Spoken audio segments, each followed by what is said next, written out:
নমস্কার, শুভ সন্ধ্যা। নিউজ ভ্যানগার্ডের পর্দায় আপনাদের প্রত্যেককে স্বাগত। এই মুহূর্তে আপনাদের গুরুত্বপূর্ণ সংবাদ নিয়ে আপনাদের সঙ্গে আমি রয়েছি শতাব্দী শুরুতে। আজকে নজর রাখছি যে সংবিধানকে একটা সময় জিম্মি করে রাখা হয়েছিল। সংবিধানের পরিকাঠামো পরিবর্তন করতে উদ্গ্রীব হয়েছিল তৎকালীন সরকার। মৌলিক অধিকারগুলি নিয়ে জানার সুযোগ দেওয়া হতো না সে সময়। তাই আমরা যদি অতীতের কালো অধ্যায় ভুলে যাই, তাহলে সেই কালো অধ্যায় পুনরায় ফিরে আসার সুযোগ থাকে। তাই আমাদের সচেতন হতে হবে, জানতে হবে কতটা পিছিয়ে গিয়েছিল দেশ, নয়তোবা হিস্ট্রি রিপিট ইটসেলফ।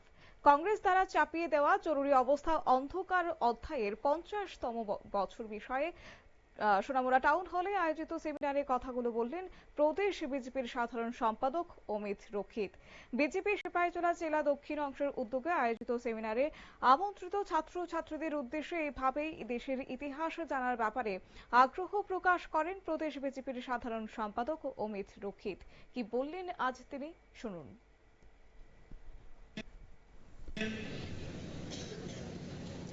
রাজনীতি চালানোর মতো ওনার মধ্যে সেই ক্ষমতা তখন ছিল না।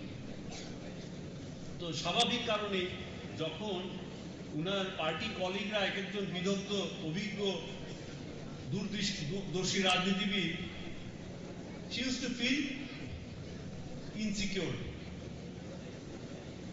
যা এই করতে করতে উনি কোনো মতে দেশকে চালিয়ে নিচ্ছিলেন, কিন্তু দেশে কিন্তু অর্থনৈতিক দুরবস্থা দেখা যাচ্ছিল তখন থেকে। খাদ্য সামগ্রীর দাম বেড়ে যাচ্ছিল beyond control, law and order situation নষ্ট হয়ে যাচ্ছিল, বিগড়ে যাচ্ছিল বিয়ন্ড কন্ট্রোল, করাপশন আকাশ ছোঁয়া। প্রত্যেকটা মন্ত্রী, মিনিস্টার, লিডার একদম দিল্লি থেকে ছোট ছোট রাজ্যগুলো পর্যন্ত করাপশনে নিমজ্জিত হয়ে যাচ্ছিল। মানুষ এই সরকারের প্রতি বীতশ্রদ্ধ হয়ে উঠছিল। আস্তে আস্তে বাংলাদেশের, আপনারা জানেন, ইস্ট পাকিস্তানে একটা রিভলিউশন তখন দানা বাঁধছিল।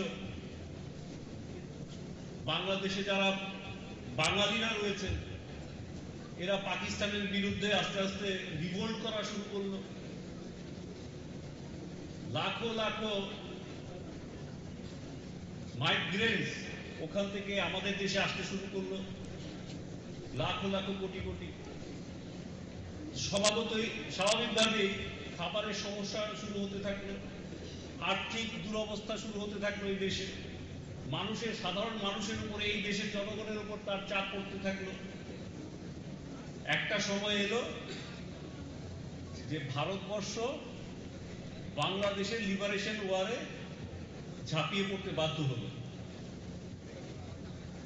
আপনারা জানেন যে নতুন দেশ গড়া বাংলাদেশ একটা নতুন দেশ হিসেবে এই বিশ্বে আসার পেছনে ভারতবর্ষের একটা বিরাট ভূমিকা। আপনারা শুনলেন বিজেপির সাধারণ সম্পাদক অমিত রক্ষিতের বক্তব্য।